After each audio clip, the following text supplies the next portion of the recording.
morning and welcome to Viewpoint, your program of personalities, politicians, and perspectives. Having tried to avoid the Democratic debates last night, which are a farce, we'll leave politics off the question. And we do have a great personality and perspectives. Our guest this morning, Dr. Jason Rage, and I'm going to have Judith Kay introduce him in just a minute.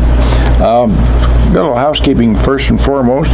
At the Country Air Restaurant today, all day today on this Wednesday. Go down there at the Country Air Restaurant and let them then make a contribution to the Logan County Veterans Committee. Mr. Joe Shaler, a very active guy and a heck of a nice guy too, has asked me to say something about the Veterans fundraiser today at the Country Air, which is a good place to eat this anyway. You know, even whether you get the discount or not, it's a nice place to go. So don't forget that all day today. If you have a hamburger or maybe you want to have a 3-course meal, Country Air will take good care of you. Judith Kay, you had a birthday greeting of some sort to an older guy. I'm going to turn the control over to you. Please and thank you. That's enough. Today, Big John, my brother, turned 78. He lives way up in northern Minnesota. And as a veterinarian, doctor, I think you'd probably like to be one of his neighbors. This winter, he had a flock of 40 wild turkeys at his place. No kidding. Excellent. Yeah, And the snow was so deep. Now down to 38. Pardon? It's now down to 38. Yeah. The snow was so deep they couldn't get anything to eat. And so he was feeding them. And they had wild turkeys. He sent me a picture. They were everywhere. And now this spring he's been having bear trouble. Really? Yes, because as I say, he feeds the birds.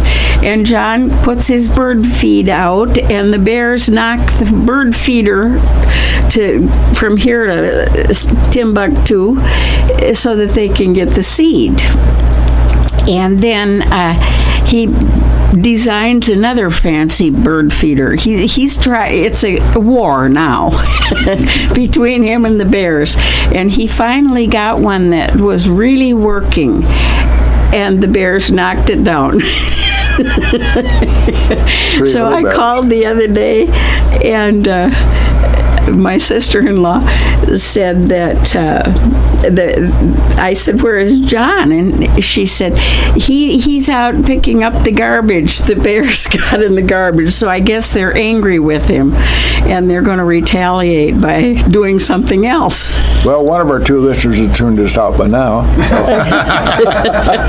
Well, if they knew John, they'd join me in wishing him happy birthday. So he's a very special wish him guy. A happy birthday. He's got some special genes in his family. Let's get down to serious business. We have a young man here who spent a lot of time studying hard to learn to be a veterinarian. And by the way, that's a pretty rigorous routine. Okay. So let's introduce this young man here. Yes, Dr. Dr. Jason Rage is a Logan County boy. That's correct. And a veterinarian of fine repute.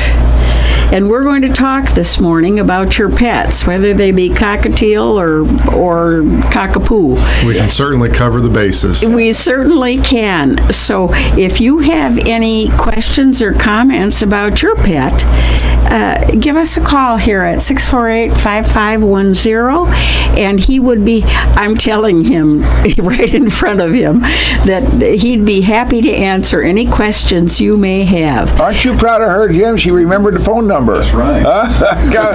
Will wonders never cease? Put that in the must-remember file. Well, Bill, being a computer wizard, got on his machine this morning and ran off a list of some dread diseases that can affect dogs. But one of the dread diseases was obesity. And you know, sometimes you see somebody walking their dog or their dog walking them, and they can't hardly do it.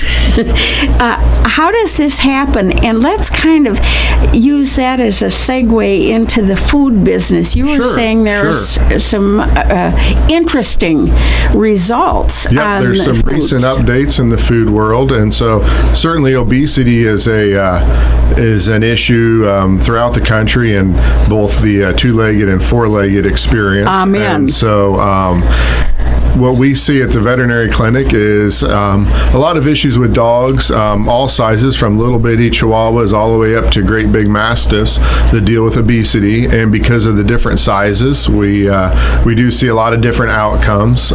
Certainly on your larger dogs, you tend to have a lot of experiences with arthritis and things of that nature that Yes. that they struggle with older. And if we were able to decrease that weight a little bit on those dogs, you know, their golden years would certainly be a lot more enjoyable for them, and which hopefully translate to fewer medications for them and fewer trips to the veterinary office if they are healthier. You know, one of the things to think about is if you have a 10-pound dog and you give them a 1 ounce piece of cheese, you know, compared to us, you know, that's not quite eating a whole roll of cheese, but it's certainly relatively a lot different.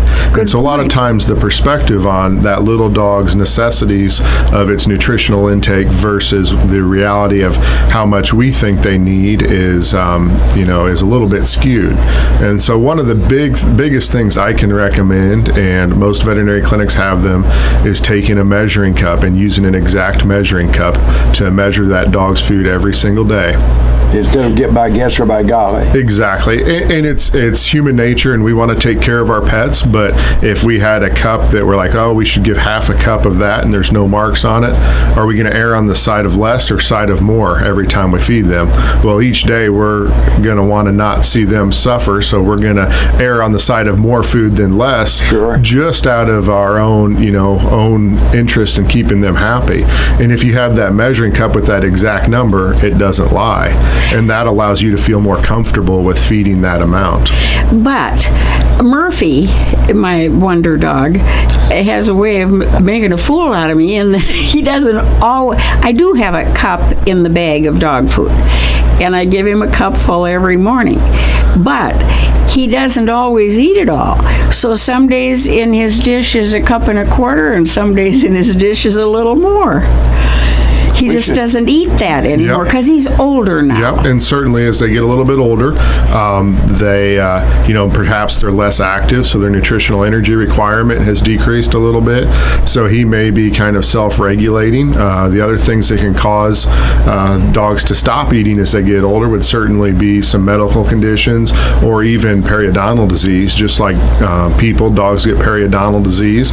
And so, looking into that, does he have tartar? Does he have calculus or gingivitis? Does he, a lot of dogs, because they're very good at hiding discomfort and pain, will show up with, by the time we see them, some pretty severe things like abscesses. And so getting them to a veterinary clinic, having those teeth examined, which is under anesthesia, and taking some dental x-rays to evaluate that, not only that tooth that you can see, but that tooth that's hiding in the bone underneath, to make sure we're not missing something. And that certainly does cause some older dogs to eat, but like I said, a percentage of them are just decreasing their activity levels as they get a little older, and so decreasing that nutritional energy requirement. Judith, go ahead.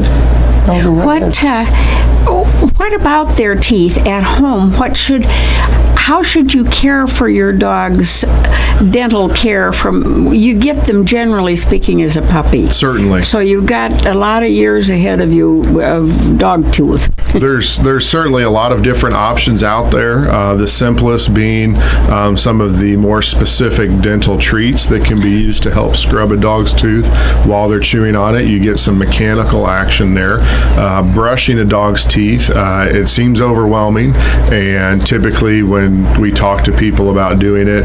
It's just like people where if you went a perfect plan, it would be every day, which, that would be great. But the reality is it's a lot of work to do, and it's one of those things that we let slide. And so there's some certain prescription dog foods that we use, some that do a really good job of changing the pH in the mouth, of decreasing that dental disease, and decreasing that tartar buildup. And it's just like starting when they're young. By the time you see a problem, it's too late, and they're going to need to seek veterinary care to have that corrected. But if you can start treating them before they have a problem, that's going to be like you said, as a little puppy, get them used to that toothbrushing, get them trained to do that, and let them learn that that's a good thing that happens, and that'll go a long way to helping out.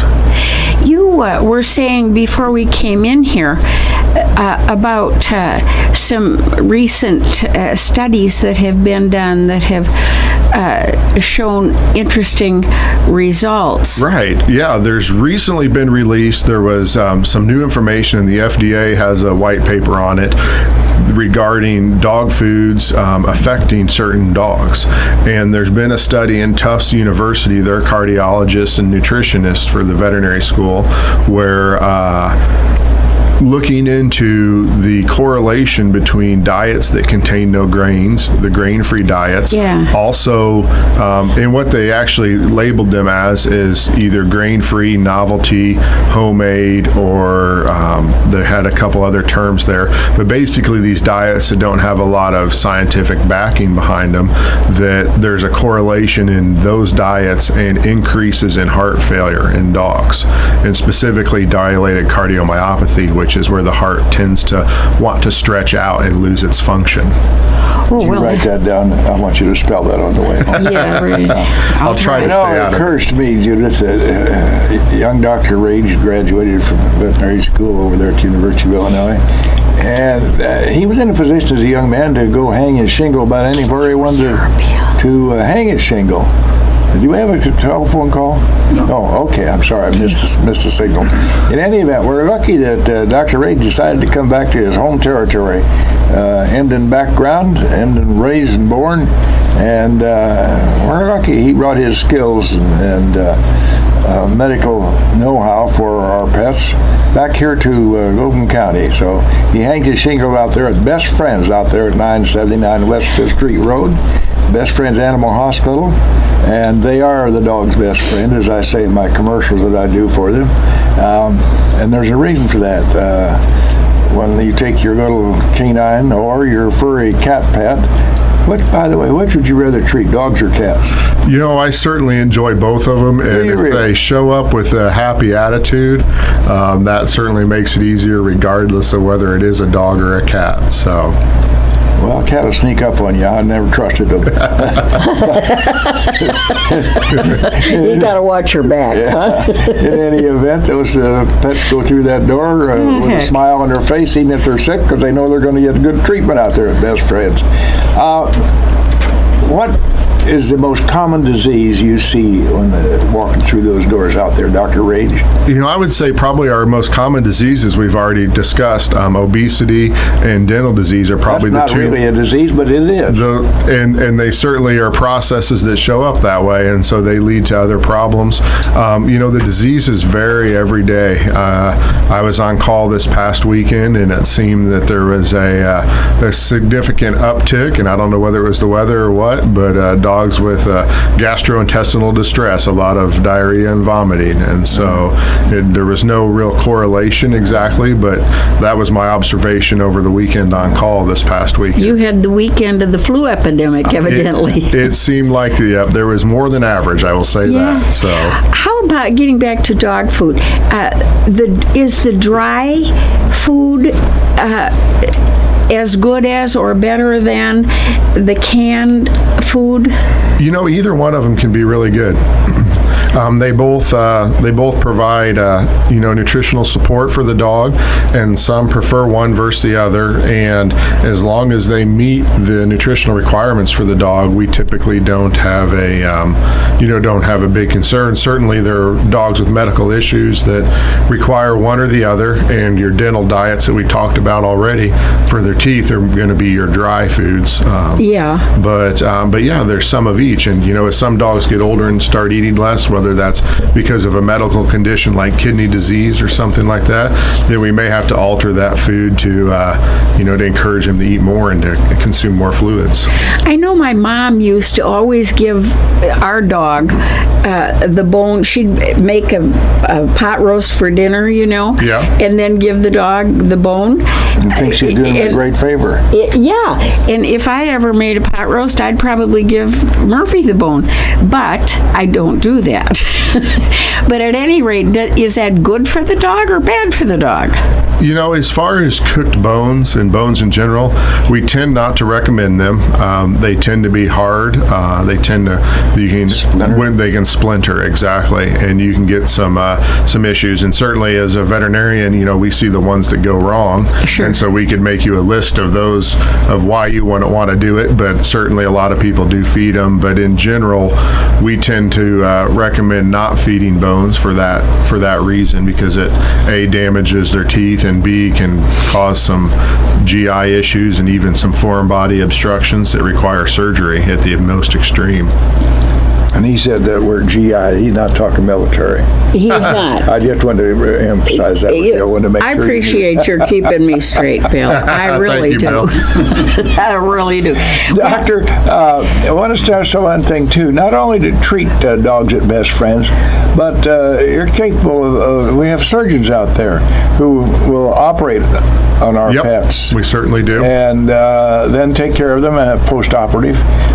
So, it's kind of a full service out there. It certainly is. All three of our locations, Greenhaven, Best Friends, and Prairie Haven, we do have full services from your basic puppy vaccines to, managing the complicated cases, and even to, I mentioned that I was on call for the weekend, and, we are the only ones in the area that provide the emergency service for our clients. So we do have that 24-hour. You give us a call, and certainly we might be busy at the south end of a northbound cow on a farm somewhere, but we'll get back with you as quick as we can to get your emergency taken care of. And so we do pride ourselves on that. And the other thing that we do offer at all three clinics is, in the veterinary field, there's a wide range of ways to do things. There's not a lot of specific rules or endorsements that are required like human hospitals, and we prefer to keep it that way. But one of the things we've voluntarily done at all three of our locations is we have voluntarily applied for approval and accreditation for the American Animal Hospital Association. And what that is we've gone through, and they have a checklist of things that every hospital that they approve has to do or has to follow.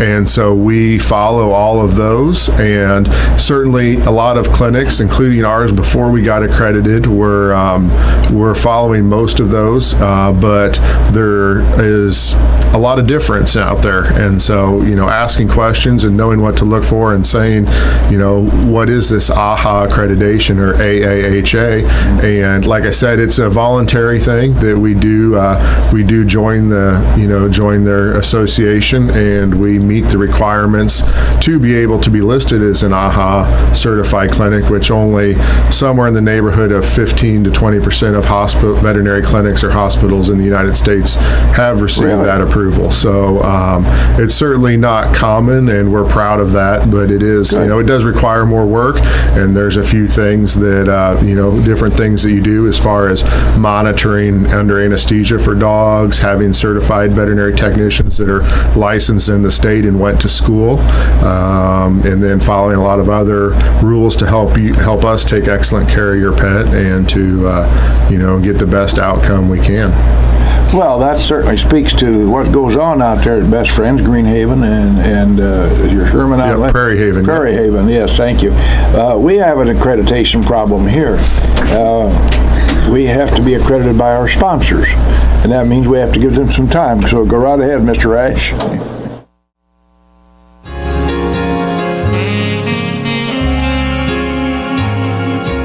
back here live in the studio. Program is Viewpoint, I think it is. You've upset our The whole... co-host each Wednesday morning at 8:15 to 0900 hours is Judith K. Busby, who just celebrated another birthday. I'm not going to tell you which one it was, but it was 10 years short of 90.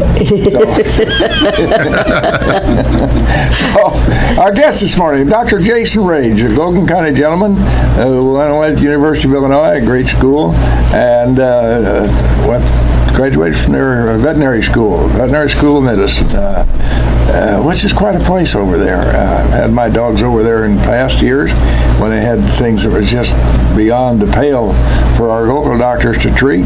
But Dr. Rage decided instead of going up there to Kenilworth or someplace where he could charge $500 an hour, he came down to Logan County, his hometown, and he's hung a shingle out there at Best Friends Animal Hospital out there on 5th Street Road. So we're happy he did. Thank you. We started the fair now, Doctor, and traditionally that's extra work for the veterinarians. Do they have a house vet for the fair? So there is every year there's an assigned vet, and we rotate with the other clinic in That's the county what I there. thought. And so typically the duties for the most of it's involved with the livestock showing down at the north end of the fairgrounds there, and I'd certainly encourage everybody to get out there. I think today is the 4-H pig show, so that's always a if nice I thing. remember right, Yeah. so they should go out there and check that out and support these kids. I mean that.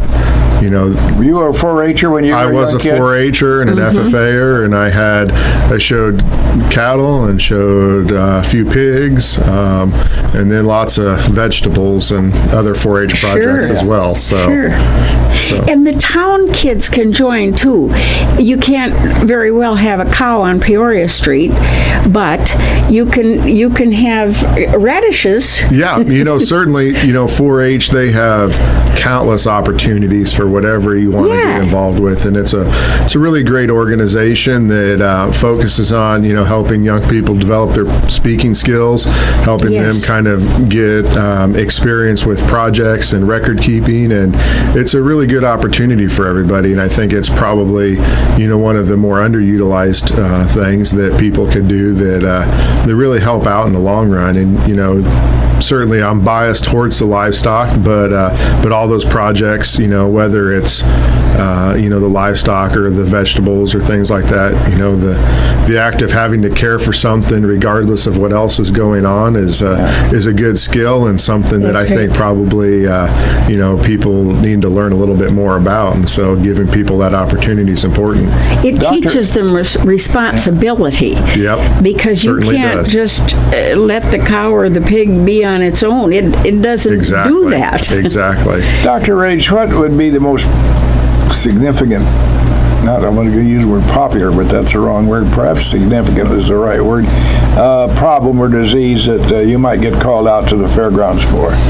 Typically we'll see some respiratory issues when you bring a lot of different livestock from a lot of different farms, some respiratory diseases, some breathing pneumonia type of situation, more or less kind of like getting the kids back together at school. The first couple weeks of school, everybody Sort things out. yeah, and so the fair is no different, where you're bringing a lot of different animals from a lot of different areas. So that occasionally injuries, and then just the random kind of unusual things that do show up. But I would say kind of your respiratory or cold viruses, that type of thing, to compare them towards a human aspect would be most common. So we go out there.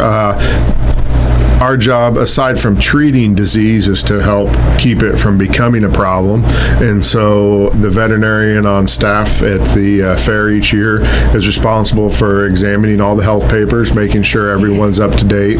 Typically, health papers have to be written within 90 days of a fair if you're going in-state. If you're from out of state, it would be 30 days. And some require special testing, some don't. And certain times pigs require special blood tests, certain times sometimes they don't. And so going through and inspecting all of those, kind of giving our stamp of approval, and then walking through the fairgrounds and noticing anything that might be out of the ordinary that should be addressed as far as if something, Cleanliness. yep, exactly. And if something has, gotten sick very recently, and, obviously if those health papers are good for 90 days, things can change over a few months. But in general, that's kind of our role and responsibility. And then if we need to, treating something that becomes an issue. So, Heat can be a real factor at fairgrounds. oh, yes, it A can. real factor. You see them, the great big 36-inch fans and so forth.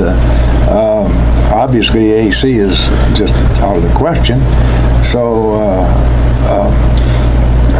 They're going to be lucky this year. Yeah, we're we're certainly Thank you. blessed We're this lucky year streak for, this year. We really got the it. weather forecast for the fair this week is, as good as one could ask for. And Yeah. we got our rain out of the way the first day on Monday, so certainly could always use more this time of year. But in general, it seems like there's always a flooding event during the county fair in Lincoln. Well, it's not so going to be 100 in the shade out there anyway. It'll be very manageable, and certainly, you mentioned fans. A lot of people, if you go down there, you've never seen so many fans. About every animal has at least one, if not two, blowing on it, and helping to keep them cool and comfortable while they're there. And hopefully, the less stress the animal's under, the healthier they are. So, well, it may be county loyalty, but I do think that the Logan County Fairs were certainly one of the best in the 102 counties. And the old boys, when they established it in 1937, the newest version of the county fair, Sure. They were lucky enough to get the dates just ahead of the state fair. And therefore, they were able to get premium entries to come and show at the Logan County Fair, because the next step was the big one down 30 miles south. And so not only the livestock that's been and cattle being shown, but the harness racing, and of course in the old days we used to have the Society Horse Show. Yes. That was a big deal. You had boxes for that to Sure. watch that. Okay. And you wouldn't go into those boxes without a jacket and a tie on. Today they wear loincloths in any event. Or something less than. Maybe not. we do have a well-run county fair. Our officials down through the years have prided themselves on bringing top drawer attractions in. So this is the week of the county fair, so we'll urge folks to go out there and take advantage of this weather. And to see Dr. Jason Ridge, he'll be a guy with a green shirt to say Green Haven on, or something like that. And he'll have to be very serious, because he is serious about his practice. What is the most prevalent animal disease you see out there at Best Friends? I think typically we do see a little bit of parvovirus, which is that diarrhea-related about that. disease that Is can be. that just dogs? So yes and no. So the virus, each species has their own parvovirus, but dogs are the I ones touched that that last week. the dogs are the most prevalent, as we know it, kind of in its common form that everyday people see. In cats, there's a different style that causes a slightly different disease format, and so a lot of different species have very similar but species-specific viruses, and they do kind of affect people each way. A couple other diseases that we do see, it's summertime, so Lyme disease is something we see a fair Yes. amount of, and Lyme disease is one of the things that scares me about going out in the in the woods is it's a disease that if you know somebody that's had it, it can be a debilitating issue for people, and certainly for dogs it can be as well. You run into they get some very severe kidney infections occasionally from that, and so we always test for it when we do our heartworm test with our little blood draw. Many people are familiar with our test. Go right ahead. It sounds like we're ready for the fair here. So. And they're off. Go right ahead. I'll stop that. So as I was saying, Lyme disease in dogs, it can cause some severe kidney problems and even death. And we do test for it. We do test for it every, like I said, annually when we test for our heartworm disease, along with a couple other tick-borne diseases, because ticks are a problem, and many people have encountered them in Illinois. Probably the most interesting thing is Lyme disease. Everyone associates with the deer tick, which is true. And because it's called the deer tick, they think that you must have deer in the area to have that tick. And the interesting thing about that is the life cycle of the deer tick is typically starts with a field mouse, the white-footed field mouse. Oh. And that is where the bacteria, the Borrelia bacteria that causes Lyme disease, actually kind of hides out and lives. So you can have an area where there are no deer present and still have dogs and or people that do contract Lyme disease. And so it certainly can be an issue. And, that's the one interesting thing about being a veterinarian is, we have many, many diseases that do cover both dogs and cats and cows and people. And, we have some that affect all of us, like Lyme or West Nile, but then we have some that are expected in animals that then show up as zoonotic or contagious to people directly from those animals. So it's, there's a lot of things to cover and a lot of, information about each one of those that do create issues. So Can these diseases that have the same name in dogs, for instance, as the disease has in people, can it cross from a dog to a person or vice versa? It certainly depends on the type of infection. We mentioned Lyme disease, and typically that's something where we get it the exact same way as dogs get it, and there's no evidence that we're going to get it from our dog or our dog's going to get it from us. And so we will, there are some that, have a common infectious source or host, but then there's some that are diseases that we can get from dogs. So, but typically it's we get them from somewhere else in general. Dr. Ray, do you see much in the way of eye problems with pets? Yeah, We can't put glasses on cats, They I won't. guess not. Yeah, cats tend not to be a fan of the eyeglasses, but if you're bored and you want to look something up, there's these, for dogs, they have doggles, which are these nifty little goggles for dogs. Really? And I have recommended them on occasion. Certain Is that dogs, right? certain dogs, if you've noticed, Bostons and certain Shih Tzus and things will, it seems like their eyes almost stick out past their nose and they're always running into things with them. And so, I see. depending on the dog and how rambunctious it is, it might be something worthwhile. But eyes are one of those issues where we tend to recommend if you have a problem with one, it's better off to treat early because they can, those are issues, whether it's a scratch or an ulcer or an infection, that if you treat it early, it's pretty benign and simple to manage. But treated later can be can potentially lose the eye even if we don't get them treated well. You wonder how they treat a dog or test a dog. Set it down in a chair and say, read the ghost print. Yeah, right. Well, somebody smart once said that there's no such thing as a stupid question, so I'm standing on that, okay? How do you know how well the dog or cow sees? There's a couple of different things, and we're not so much worried about them being able to read the evening news, but being able to, an important thing would be to detect light. Anyway. So, so can they detect light? We can do a visual exam, and I can look through that eye and see that back of that retina. And if I can't see the retina, then usually the lens is causing some sort of obstruction. And then it's an evaluation of, is there something in the eye? Is there an infection? Is there a trauma?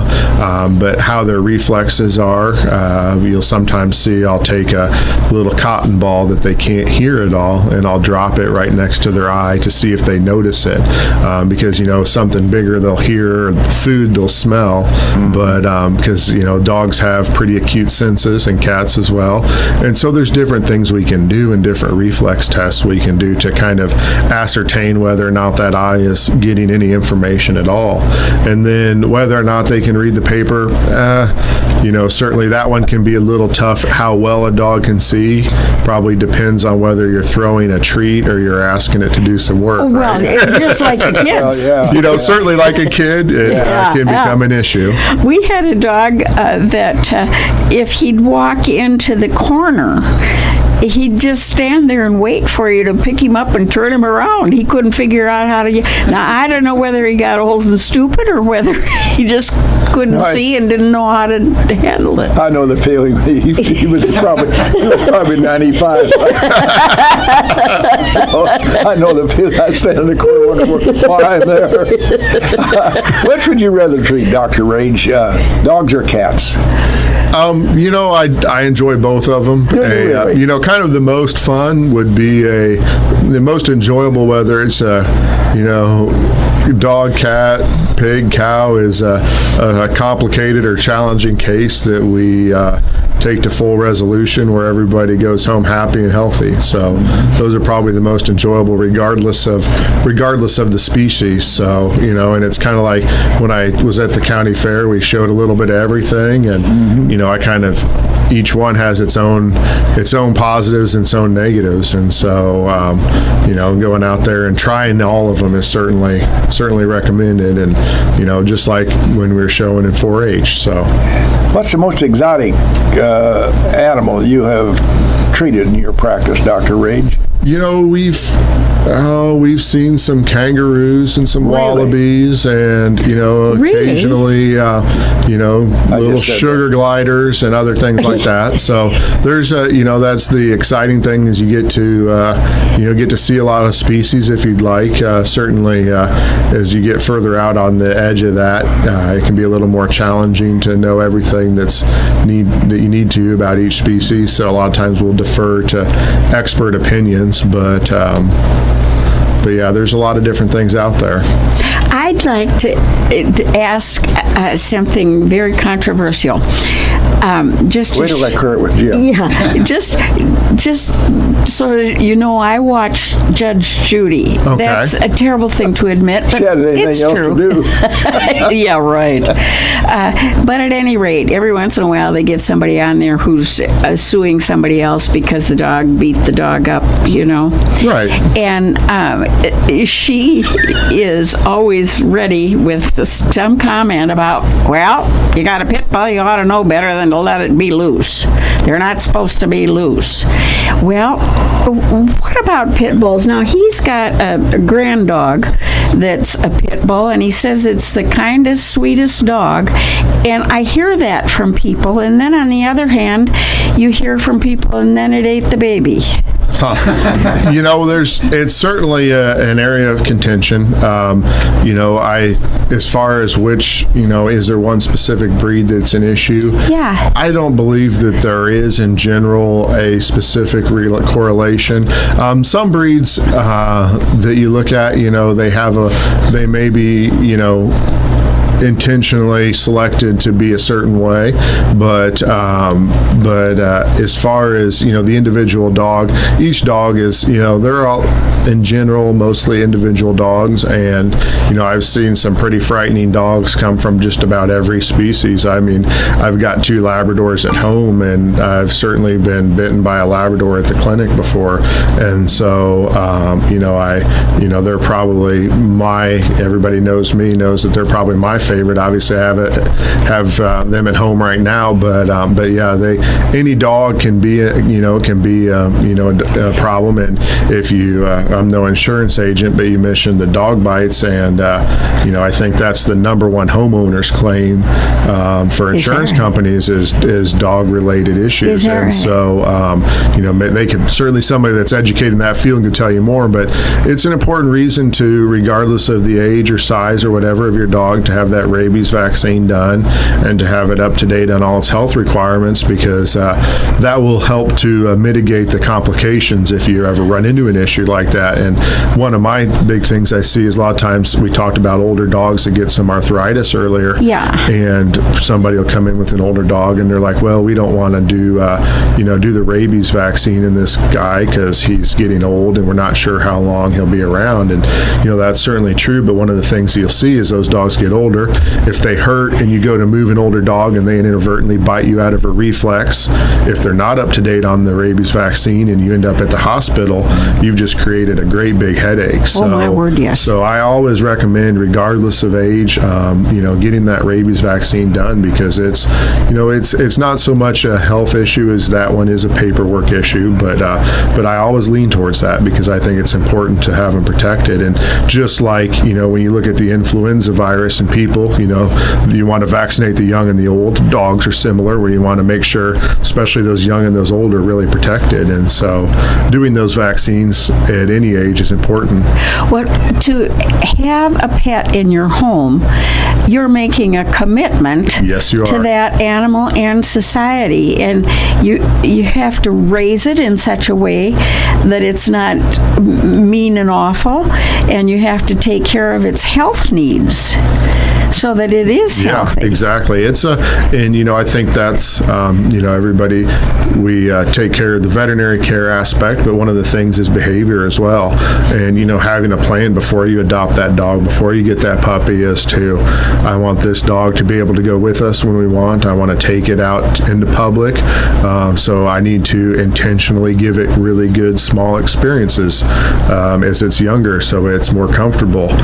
Spending a commitment, not just in food and in medical care, but a commitment in behavioral training and spending some time there. If you look at a dog that, you mentioned your dog, a 13-year-old dog, if that first year, if you spend, either time or money to have it trained properly, that 13 years is going to be a lot more pleasant experience for everybody. And, if people are all, you look at the costs, and I have friends that do a lot of field trial, training for dogs that do retrieving and that type of thing, whether it's for competitions or for hunting. And those dogs, $800 a month is not out of the question for training. Wow. Which seems like a lot, but if you're going to have that dog for, years, it's important to get that done early. So I always encourage, if you want, that's anytime you have a puppy, getting that training done early and getting it well established is going to make everybody's life a lot better in the long run.